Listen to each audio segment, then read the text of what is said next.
Chapter 29, Part 7. Back at the van, I've placed the bag on the passenger seat and turned to you again, Mr. Diary.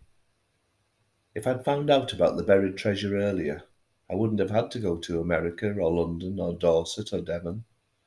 I wouldn't have had to spend night after night in strange hotel rooms, eating takeaways and getting fatter. I wouldn't have had to walk the streets of Bermondsey or face the wrath of a man and his dog in Portland. But do I regret it? Not one bit. I've got a lot of reading to do when I get back home. I want to sit back and enjoy Ernie's life all over again, but this time through his own eyes, thoughts and ideas.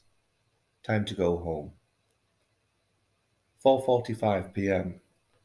I stopped for a takeaway coffee and a chocolate biscuit at a small garage on the way to the motorway, to give me sustenance for the journey back. I remembered I had turned off my mobile phone before going to the church grounds. It had been off a couple of hours or more before I remembered. I pressed the power on button, and waited for it to kick back into life as I slurped on my coffee. Messages came thick and fast, as well as emails, adverts, and game reminders. How did I ever function without it? A lovely text message from Tina asking about my day, followed by 2 kisses. Another from Mum reminding me to send a card for my cousin's birthday. A cousin, I might add, that I haven't seen or spoken to in over a decade. And then there was another host of missed calls. I was about to put the phone back in my pocket when I realised there was also a voicemail message. I opened it and it said, "I don't like talking to these things. Sorry. I know you're a busy man. I just thought you should know that after our conversations and all that, I thought you should know. Anyway, if you could give me a call, I'll be in. I'm always in. Call me when you get this message. I think it's worked. I waited for the beep like it said. Right. I will say goodbye now. Call me when you can. Take care." Now, how do you turn this thing off?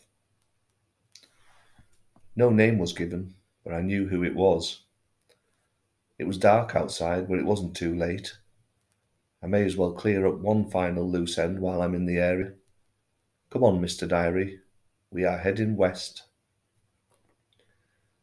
6:45 p.m. It's pitch black out there. I'll keep this entry short and sweet, Mr. Diary. I've just pulled up outside Greenbank Farm in Prospect, West Cumbria. Mr. Frankenberg won't be expecting to see me tonight, but hopefully it'll be a nice surprise for him. I have the diaries with me, and I'm sure he would love to see them and read them. The light is on, so I know he's in. I hope he doesn't mind me turning up like this. I'm sure he would prefer this than having to speak over the phone. Dictaphone at the ready again? Here goes. 10:40 p.m. When my time is up on earth and new souls take my place, I would like to think I left a mark. I'd like to think my life meant something. But ultimately my legacy will be decided by others, not me. Earlier this evening, I knocked on the door of Greenbank Farm Cottage with the intention of surprising Daniel. When he answered the door, he simply smiled and welcomed me in. "Come in from the cold sun. It's bitter out there." I walked through into his living room to be greeted by a roaring log fire and that fine aromatic smell of roast chicken drifting from the kitchen. "Sit down, Paul. I take it my message got to you somehow."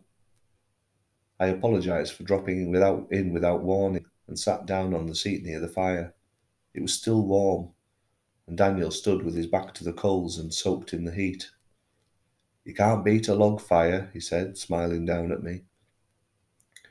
I explained that I'd brought something to show him, and I opened the carrier bag to reveal the diaries and photographs. I showed him 1 or 2 from Ernie's time in Germany, and searched through one of the books to find the entries where Daniel himself was mentioned. I suddenly had the guilty realization that Daniel was stood and I was sitting in his chair. I stood up and apologised again. "You're fine, son. I'm just enjoying the warmth. I was sitting over there anyway," he said, pointing to a rocking chair on the other side of the fireplace. "It isn't me you should be apologising to. That isn't my chair." It was then I realised we weren't the only two in the room. I glanced in the direction of the kitchen, and in the doorway I caught sight of another smartly dressed old man sitting staring back at me. "I believe you're looking for me, Paul," he said, almost casually. "Well, now you've found me." My head was suddenly spinning. I was dumbstruck. Ernie continued. "Daniel was just as surprised as you are now when he opened the door to me last week. I had to return home." Ernie walked over to me and reached out to hold my hand. I was rooted to the spot. I couldn't speak. "Before you say anything, no, I'm not dead.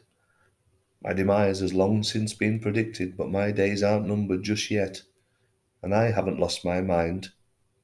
I get a bit confused and dazed now and again, but that's just old age, I'm sure. It will come to us all.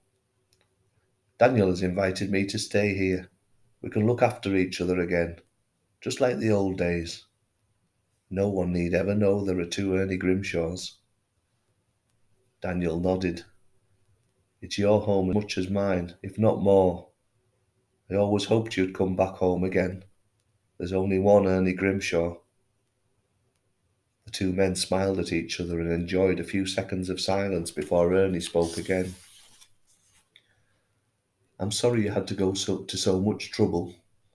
I've always tried to keep myself to myself," he said as he continued to hold my hand. His own hands were warm and his grip firm. He was still a strong man for his age. His hair was now all white, his eyebrows too. His face was weather-worn, but his piercing blue eyes still sparkled and shone. There was still a sharp mind behind those eyes that had seen so much. "You are good at your job, Paul. I see you've even found my diaries." I was still in shock. I could not believe I was face to face with Ernie Grimshaw after everything, and I was in awe. "You know," he continued, "you and I are similar. We're persistent and determined. We don't give up. Some would say these are good qualities to have." "You are so much more than that," I mumbled, tripping over my words and trying to stop myself from crying. I couldn't. Daniel brought me a cup of coffee and pulled up another chair, and the three of us sat in front of that fire and we talked and we talked. We travelled from Belsen to Plymouth and everywhere else in between. He was everything I hoped he would be, and more. Hours passed in a heartbeat. It was a joy and a pleasure to sit in their company, and when I eventually left, the two old men waved goodbye, and I promised to return soon, a promise I will keep. There's still so much more to talk about. Ernie had the same effect on me as he had on every other person he met. I walked away feeling so contented and so blessed to have been able to spend time in his company.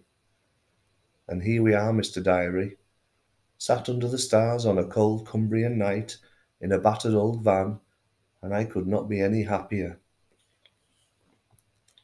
Never give up, never give in, never stop trying, never stop helping, sharing, supporting and giving.